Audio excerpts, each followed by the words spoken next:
Hello जी, नमस्कार। क्या हाल चाल? सब लोग एकदम बढ़िया, झकास चकाचक माहौल। स्टार्ट करते हैं। आज हमारा लेक्चर नंबर 3 है।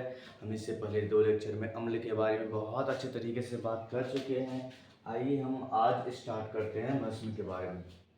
ठीक है, थोड़ा सा देख लेते हैं कि अम्ल के बारे में हमने क्या क्या पढ़ा था। ये देख लीजिए कि अम्ल में हम लोग ये पढ़ रहे थे कि स्वाद में खट्टा होता है, ये जल में घुलकर H+ आयन देता है। तो ये सब बातें हम लोग कर चुके थे। और ये बातें H+ आयन जो देता है, ये बातें किसने बताया था सर? ये बातें बताया था आरहेनियस ने। किसने बताया था? आरहेनियस नाम के वैज्ञानिक ने बताया था। आरहेनियस नाम के वैज्ञानिक ने बताया था कि अम्ल जो है वो जल में घुलकर H+ आयन देता है। उसके बाद हम लोग क्या बात कर चुके थे? देखिए कि जो लिटमस पत्र होता है, सूचक 2 तरह के होते हैं, लाल और नीले, और इसके बारे में भी हम लोग देख चुके थे। इस तरह का कुछ उदाहरण देखे थे, उसमें अम्ल के बारे में था। ठीक है सर, फॉर्मिक अम्ल कहाँ कहाँ होता है, नींबू में कौन सा अम्ल होता है, ये आपको HW मिला था, आपने किया होगा। सिट्रिक अम्ल देना है। ठीक है, सिरका में कौन सा, सिरका बोले तो विनेगर, विनेगर में कौन सा अम्ल होता है, ये बातें भी आप लोग किए ही होंगे। और यहाँ पे हमारा लेक्चर खत्म हुआ था। अगला लेक्चर हम आप लोग लेक्चर नंबर 3 स्टार्ट करते हैं और बात करते हैं। आज हम बात करेंगे भस्म क्या होता है। आज हम बात करेंगे कि भस्म क्या होता है।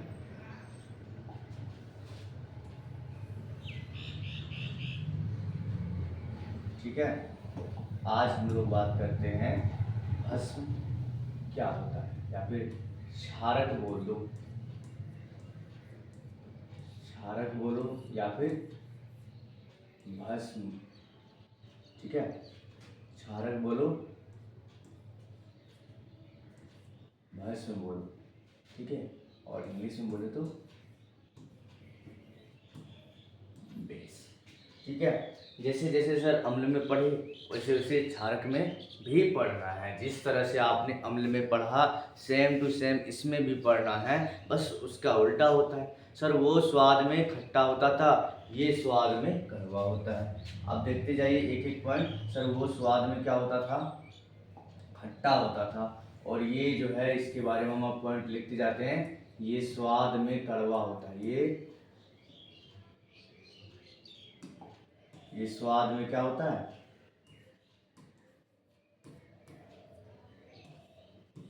में कड़वा होता है। कड़वा होता है, ये स्वाद में कड़वा होता है। ठीक है सर, इतनी सी बातें समझ में आ गई। उसके बाद क्या सर कि आरहेनियस ने बताया कि आरहेनियस के अनुसार, ये तो हम लोग नॉर्मली कर रहे हैं कि ये स्वाद में खट्टा होता है, ये स्वाद में कड़वा होता है, पर आरहेनियस साहब क्या बोलते हैं कि ये जल में घुलकर, तो आर लिख देते हैं कि आरहेनियस के अनुसार क्या होता है। हाँ, आरहेनियस नाम के एक वैज्ञानिक थे, उन्होंने अम्ल के बारे में बताया और भस्म के बारे में बताया।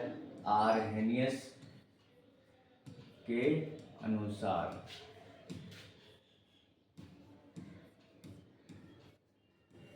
आरहेनियस के अनुसार क्या होता है? आरहेनियस के अनुसार क्या होता है कि जो भस्म है, जो भस्म है, भस्म जल में घुलकर, जल में घुलकर OH- आयन देता है। जल भस्म में घुलकर OH- आयन देता है। ध्यान से सुनते जाइएगा, जस्ट उसका अपोजिट बातें हो रही है। वो क्या होता है? अम्ल क्या होता है? जल में घुलकर H+ आयन देता है, और ये जल में घुलकर OH- आयन देता है। OH- को क्या बोलते हैं? OH- को हम लोग क्या बोलते हैं? Hydroxide ion. क्या बोलते हैं? Hydroxide ion, hydroxide ion, oxide ion.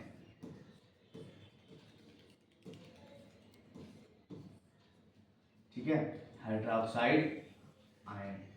तो इतनी सी बात आपको समझ में आ गया है। कि सर अम्ल क्या होता है, तो उसके बारे में हम डिटेल में बाद 2 लेक्चर में, अपने पिछले 2 लेक्चर में हमने अम्ल के बारे में बहुत अच्छे तरीके से सीख लिया। अब है भस्म के बारे में। मैंने 2 पॉइंट बता दिए, एक तो स्वाद में खट्टा होता है, और आर्हेनियस ने कहा कि ये जल में घुलकर क्या होगा, H+ आयन देगा। ठीक है, कुछ भस्म के उदाहरण लेते हैं और उसको जल में घोलते हैं, कुछ भस्म लेते हैं जिसको जल में घोलते हैं। तो आर्हेनियस ने क्या कहा, आर्हेनियस ने कहा इसके अनुसार में अगर हम एग्जाम्पल लें, जैसे कि क्या हो जाएगा सर, भस्म प्लस जल जो होगा उससे हमें कुछ चीजें मिलेगी और साथ में क्या मिलेगा, OH- आयन। ठीक है, इसको बोलते हैं हाइड्रोक्साइड आयन। ठीक है सर, कुछ एग्जाम्पल लेते हैं। एक भस्म लेते हैं KOH, ठीक है, पोटेशियम हाइड्रोक्साइड, और इसको करते हैं H2O, और ये फिर क्या देगा सर, देख लो, यहाँ से OH अलग हो जाएगा, OH अलग हो जाएगा तो K+ हो जाएगा और OH- हो जाएगा, और H2 शायद वैसे ही रहेगा, अपना जहाँ जाए रहे। इस तरह से बातें होंगी। समझ में आ रहा है आप लोगों को? सर धीरे धीरे समझते जाओ, उदाहरण सहित कैसे कैसे हो रहा है। सर दूसरा एग्जाम्पल लो, इसको बोलते हैं पोटेशियम हाइड्रोक्साइड। क्या बोलते हैं, पोटेशियम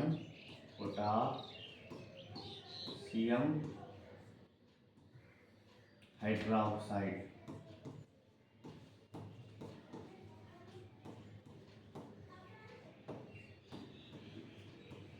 पोटेशियम हाइड्रोक्साइड, ठीक है। अगला एग्जांपल लीजिए। अगला सर, अगला एग्जांपल बताओ। एक और एग्जांपल कम से कम, मतलब मैंने कहा लो, एक एग्जांपल ये हो गया, एक एग्जांपल ये हो गया, दूसरा एग्जांपल ये ले लो। सर सेम लो, NaOH, ठीक है। ये है सोडियम, ये देखो सोडियम और हाइड्रोक्साइड, सोडियम हाइड्रोक्साइड है। इसमें क्या किए, H2 मतलब इसको जल में घोल दिए, और क्या दिया हमको सर, Na+ दिया तथा OH- दिया। सर ये क्या है, ये है सोडियम हाइड्रोक्साइड,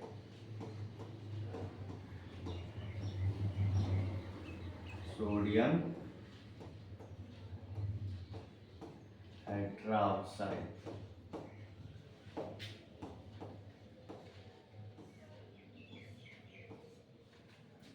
सोडियम हाइड्रोक्साइड।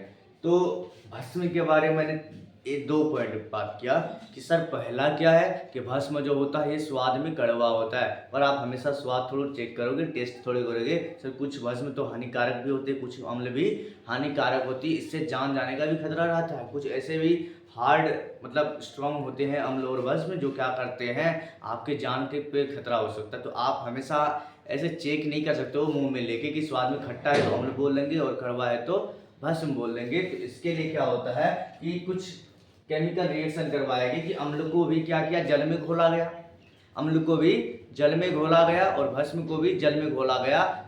ऐसा आर्हेनियस साहब ने किया था। तो आर्हेनियस के अनुसार उन्होंने बताया, आर्हेनियस ने अपने अनुसार बताया सर जितने भी अम्ल है ना, जो भी अम्ल है वो जल में घुलेंगे तो H+ आयन देंगे, हाइड्रोजन प्लस आयन देंगे, और जो भस्म है वो जल में घुलेंगे तो OH- आयन देंगे।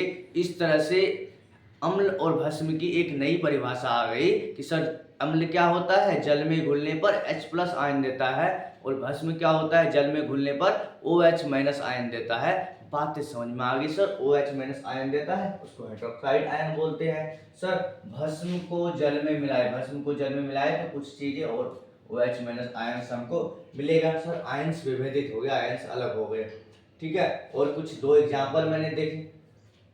अब थोड़ा क्लास करते हैं आगे और देखते हैं कि सर भस्म के प्रकार क्या है, भस्म के प्रकार कितने हैं, कितने टाइप्स के भस्म होते हैं।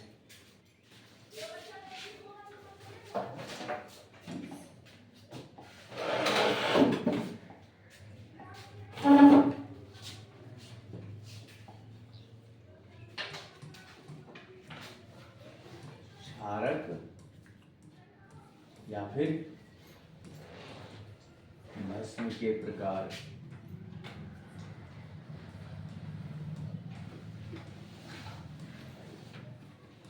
अब क्षारक बोलो या भस्म बोलो, उसके प्रकार। Types of base.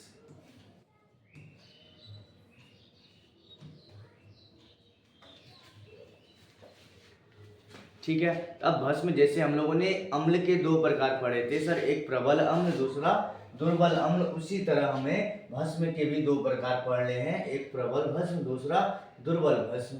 तो पहला प्रकार हम लोग देखते हैं कि सर ये प्रबल भस्म क्या होता है और दुर्बल भस्म क्या होता है। पहला है प्रबल भस्म, पहला प्रबल भस्म है।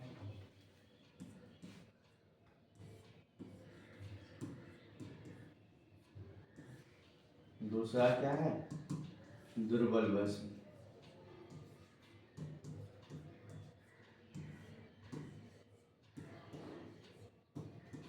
ये है स्ट्रॉन्ग बेस, ये है वीक बेस, प्रबल और दुर्बल।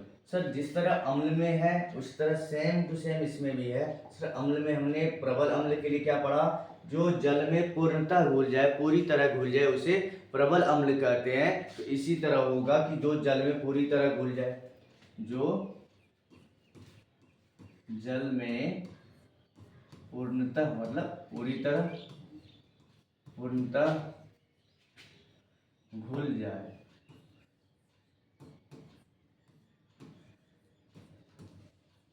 भूल जाए तथा वहां पे H+ आयन देता था और यहाँ OH- आयन प्रदान करे, OH- आयन प्रदान करेगा।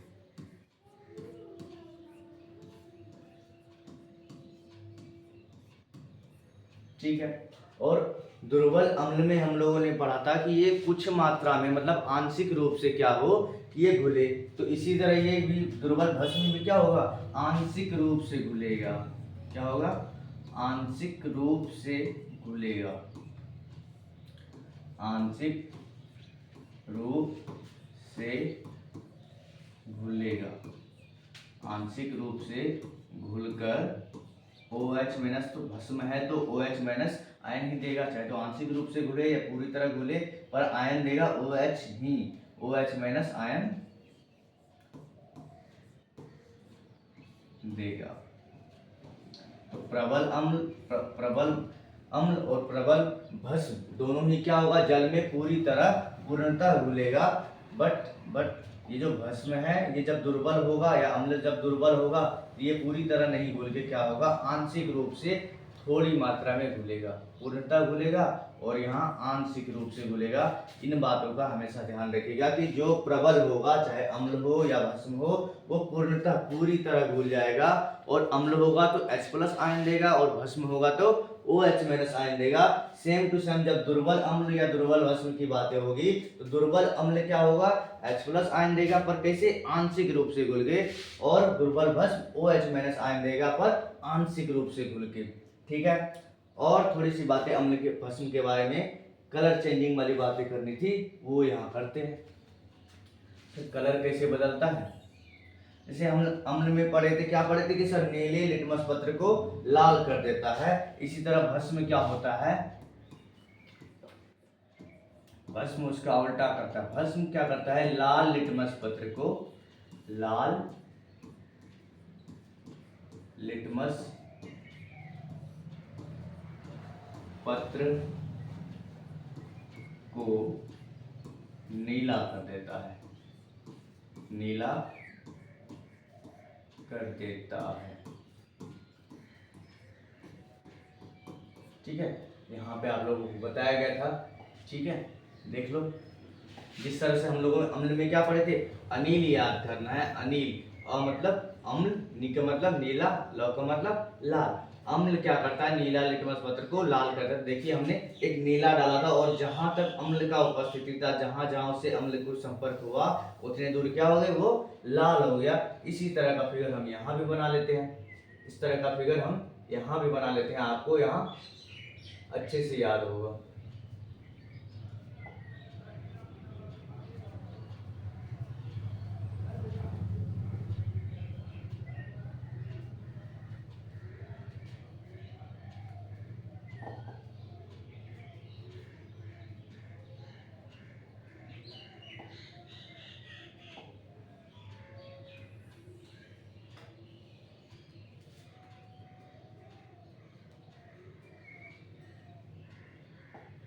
इसमें डालते हैं क्या,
ठीक है।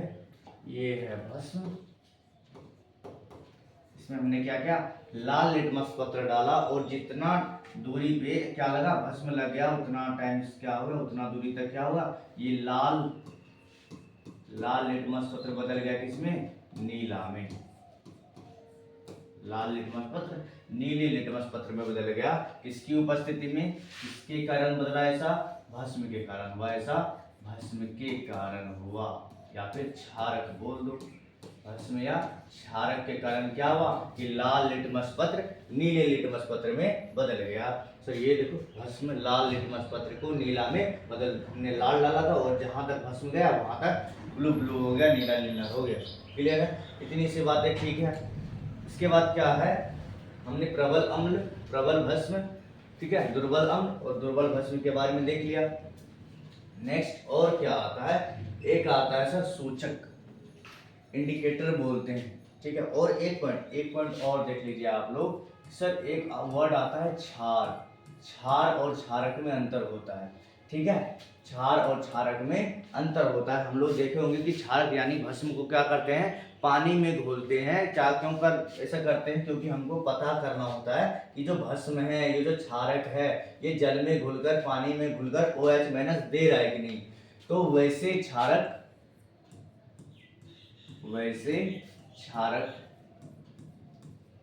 या फिर भस्म, वैसे क्षारक या भस्म जो जल में घुलकर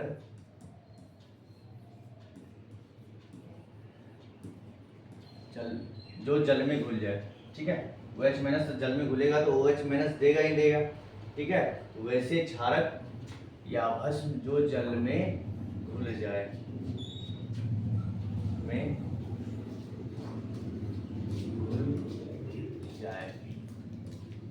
ठीक है।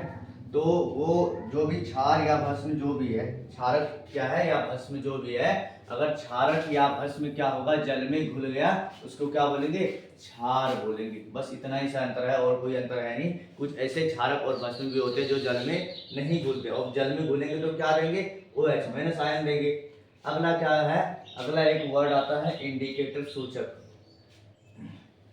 क्या वर्ड आता है, इंडिकेटर या सूचक वर्ड आता है।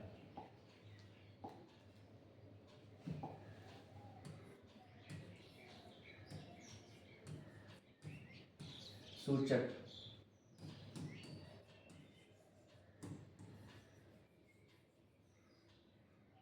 इंडिकेटर, ठीक है। अब अम्ल और भस्म, हमेशा आसान वाले सरल अम्ल और सरल भस्म आए तो ठीक है, पर जब हार्ड वाला आ जाए, मतलब स्ट्रॉन्ग अम्ल और स्ट्रॉन्ग भस्म आ जाए, तब तो आप ऐसे नहीं टेस्ट कर सकते हो कि ये अगर खट्टा हुआ तो अम्ल होगा और कड़वा हुआ यानी कि तीखा हुआ तो भस्म होगा, तब आप ऐसे नहीं कर सकते हैं। इसके लिए क्या किया गया, सब ऐसा तो नहीं है कि कुछ भी आए मुंह में डाल दी, खट्टा है तो अम्ल हो गया, अगर कड़वा है तो भस्म हो गया। तो हर चीजों को हम मुंह से टेस्ट नहीं कर सकते हैं, जीभ से टेस्ट नहीं कर सकते हैं। इसीलिए क्या हुआ, कुछ सूचक लाया गया, कुछ सूचक लाया गया, मतलब ये पता ये कर देता है कि ये चीजें अम्ल है या भस्म है, ठीक है। सूचक का काम क्या है कि ये पता करता है, सूचक क्या करता है, ये इंडिकेटर है, ये पता लगाता है या पता करता है कि, ये पता करता है कि अम्ल है या भस्म है, अम्ल है या भस्म है। भस्म बोले या फिर आप बोलो क्षारक, जो बोल रहे हैं वो बोलो, इंग्लिश में बेस याद रखिएगा, कोई कंफ्यूजन नहीं। अम्ल है या भस्म है, ठीक है। अब सूचक के भी कोई तरह के होते हैं सर, कोई प्राकृतिक, अगर प्लांट से हम लोग ला रहे हैं तो प्राकृतिक सूचक होगा, और कोई संश्लेषित होगा, और कोई रासायनिक सूचक होगा। हालांकि रासायनिक और संश्लेषित एक ही लगभग होता है, पर थोड़ा थोड़ा अंतर होता है, देख लेंगे अलग अलग से। तो एक पहला सूचक का प्रकार है कि प्राकृतिक सूचक है, पहला प्रकार है कि प्राकृतिक सूचक है। दूसरा क्या है, संश्लेषित, संश्लेषित या फिर कृत्रिम, कृत्रिम सूचक, संश्लेषित या कृत्रिम। और तीसरा को हम लोग क्या बोलेंगे सर, रासायनिक सूचक।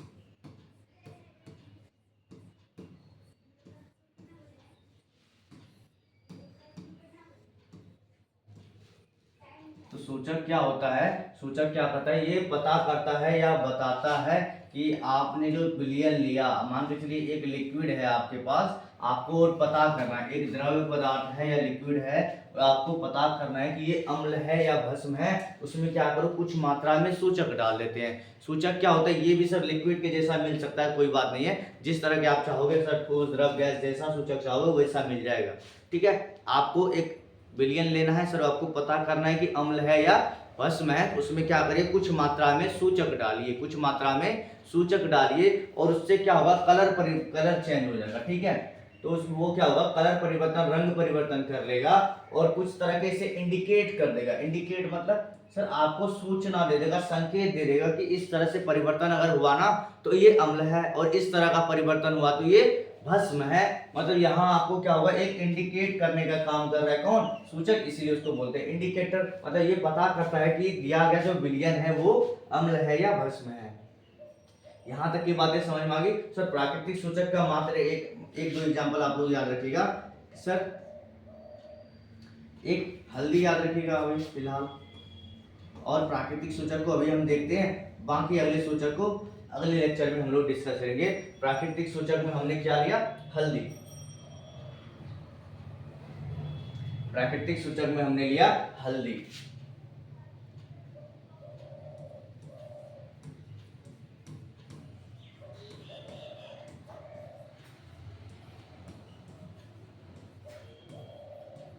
सूचक नेचुरल इंडिकेटर,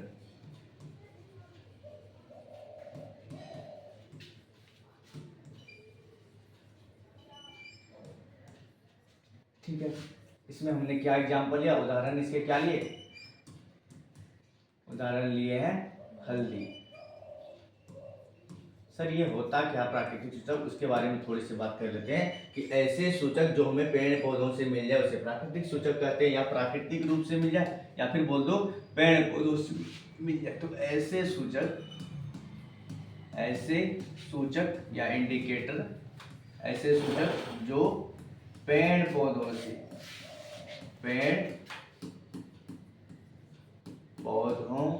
से या फिर प्राकृतिक चीजों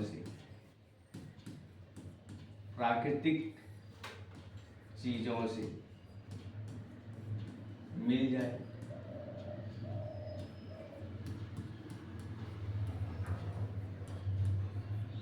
उसे प्राकृतिक सूचक कहेंगे। ठीक है, जैसे कि हल्दी। अब हल्दी के बारे में आप लोग समझिए कि हल्दी क्या होता है। आप लोग कभी खाना पीना खा रहे होंगे तो कुछ सब्जियां कुछ कपड़े में लग जाते हैं, सब्जियां गिर जाती है, सब्जियां में होती है हल्दी। ठीक है, और अगर व्हाइट कलर के कपड़े हुए तो वहाँ कुछ अच्छा खासा रंग पकड़ लेता है पीला कलर का। ठीक है, और जब आप क्या करते हैं, उसको क्या करते हैं, उस पर अम्ल डाल दें, नींबू देंगे, उसका कोई कलर परिवर्तन, रंग परिवर्तन नहीं दिखेगा। बट आप जैसे उसको साबुन से धोएंगे तो वहां पे क्या होगा, जिस जगह पे हल्दी पीला रंग था वो हल्का हल्का लाल रंग दिखने लगता है। ठीक है, जहां पे पीला रंग था वो हल्का हल्का लाल रंग दिखने लगता है। और आप लोग जानते हैं कि ये साबुन है, ये क्या है, भस्म ही तो है। साबुन जो है वो क्या है, भस्म ही है। तो ये जो हल्दी है ये क्या होता है, पीला रंग का होता है। और ये अम्ल में क्या होता है, अब अगर हल्दी में अम्ल डालेंगे, अम्ल में हल्दी डालो तो क्या होगा, परिवर्तन नहीं होगा, नो चेंज होगा, परिवर्तन नहीं होगा, मतलब परिवर्तन नहीं होगा, मतलब नो चेंज।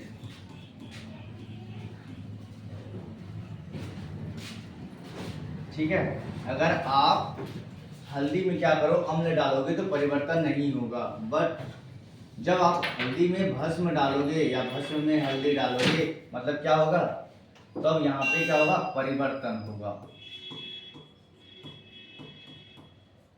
परिवर्तन होगा। और परिवर्तन कैसा होगा सर, हल्दी का पीला रंग, हल्दी का पीला रंग क्या होगा,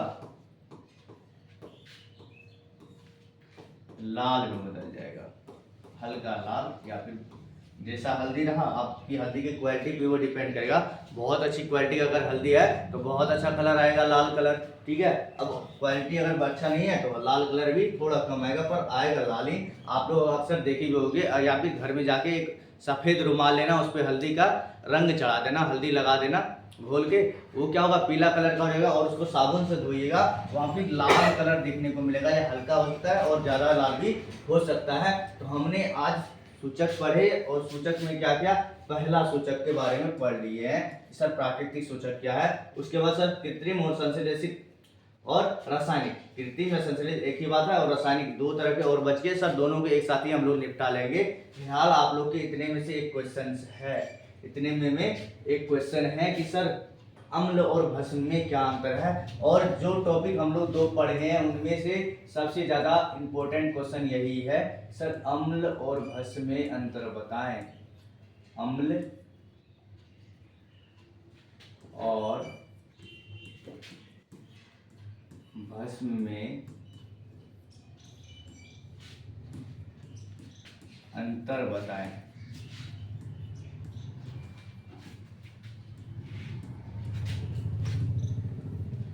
एक क्वेश्चन है, आपके एग्जाम में आते रहते हैं सर 2 नंबर में आए तो कम लिखना है, 5 नंबर में आने कम से कम 5 से। इस तरफ अम्ल लिखिएगा और इस तरफ भस्म या क्षारक लिखेगा। और पूरे 5 नंबर के क्वेश्चन है। इसमें से पहला चैप्टर से सर यही एक इम्पोर्टेंट क्वेश्चन है जो 5 नंबर में आ सकता है। दूसरा चैप्टर से यही क्वेश्चन है जो 5 नंबर में अक्सर पूछे जाते हैं। और बाकी जितने भी क्वेश्चन से पहले हम लोग पढ़े कि सर अम्ल जो हो ना, वो हल्दी पर अम्ल डालने पर क्या होगा, तो कोई परिवर्तन नहीं होगा। तो ऐसे क्वेश्चंस जो होंगे ना वो ऑब्जेक्टिव में पूछे जाते हैं, या फिर आपको पूछे जाएंगे कि टमाटर में कौन सा अम्ल पाया जाता है, सिरका में कौन सा अम्ल पाया जाता है। ठीक है, भस्म के बारे में पूछा जाएगा कि इनो में क्या पाया जाता है, तो भस्म पाया जाता है। इस तरह की बातें जो होगी वो ऑब्जेक्टिव वाले क्वेश्चंस में होंगे। यहाँ तक की लेक्चर को करते हैं खत्म। मिलते हैं आपसे अगले क्लास। ठीक है, रिवीजन करते रहिएगा।